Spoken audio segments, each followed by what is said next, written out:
Seated beneath the sweeping canopy of distant suns, for a moment John Wallace shed his burden in contemplation of the eternal fires that blazed in countless distant galaxies.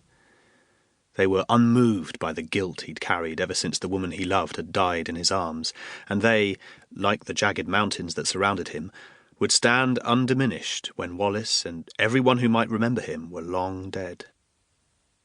Considering the eternal gave Wallace momentary respite, but he did not live in the endless heavens, and was bound to earth, caught in the tangle of emotions life had woven for him. Guilt dragged him back, and the majesty of his surroundings faded as he remembered that he did not deserve to be free. He pictured her distraught face looking up at him, and the looming peaks of the Hindu Kush mountains were lost to maudlin grief. "I miss you," he said softly. "I miss you so much." The heavy ache that had filled his chest ever since her death intensified, spreading from his heart until it pulled at his entire body, as though trying to force it to collapse from within. It was a familiar sensation, one that Wallace knew he needed. This painful burden was the only remaining connection he had to the woman he loved. He couldn't let it go. "I thought I knew what I was doing," he continued.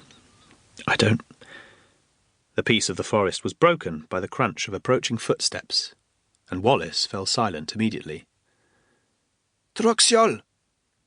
The boy's voice came from behind Wallace, and he turned to see Kurik, his host's youngest son, approaching, his olive complexion lit by starlight. For all his months in Kamdesh, Wallace had been unable to learn the meaning of Troxiol, the name his host, Vosaruk, had given him. Whenever he asked, people smiled sympathetically, but would simply repeat Vosaruk's pronouncement that it was his Com name. "Oasa Messia," Kurik continued as he stepped closer. "Todgija kuduzotr." "English, please," Wallace replied, having only recognized a single word, Zotr, which meant kinsman.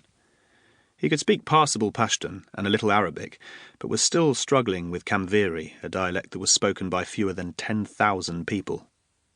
"Father, say, come." Kurik was mildly embarrassed and hesitated over each poorly formed word. "I don't want to intrude."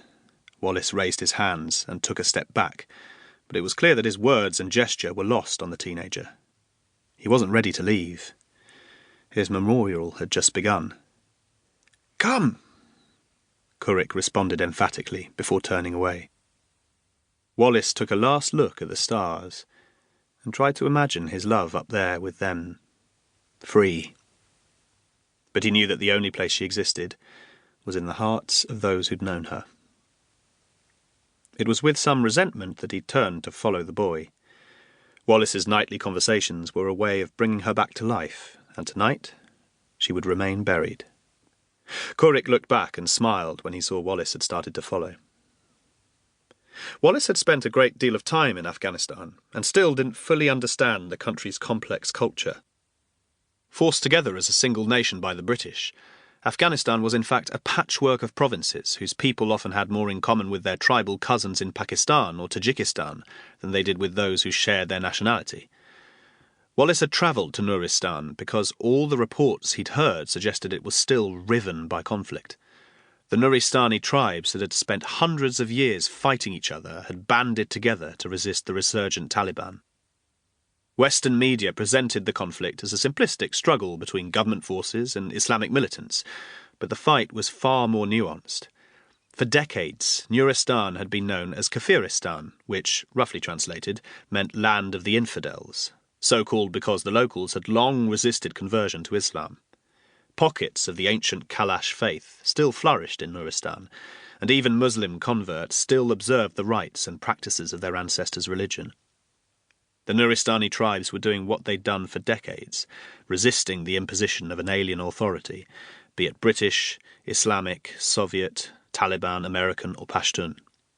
Right now, the Com were engaged in a battle to prevent Taliban forces taking control of their homeland, and Wallace had chosen them because he knew they were an open people, with a social hierarchy based on wealth, which meant he could buy his way in.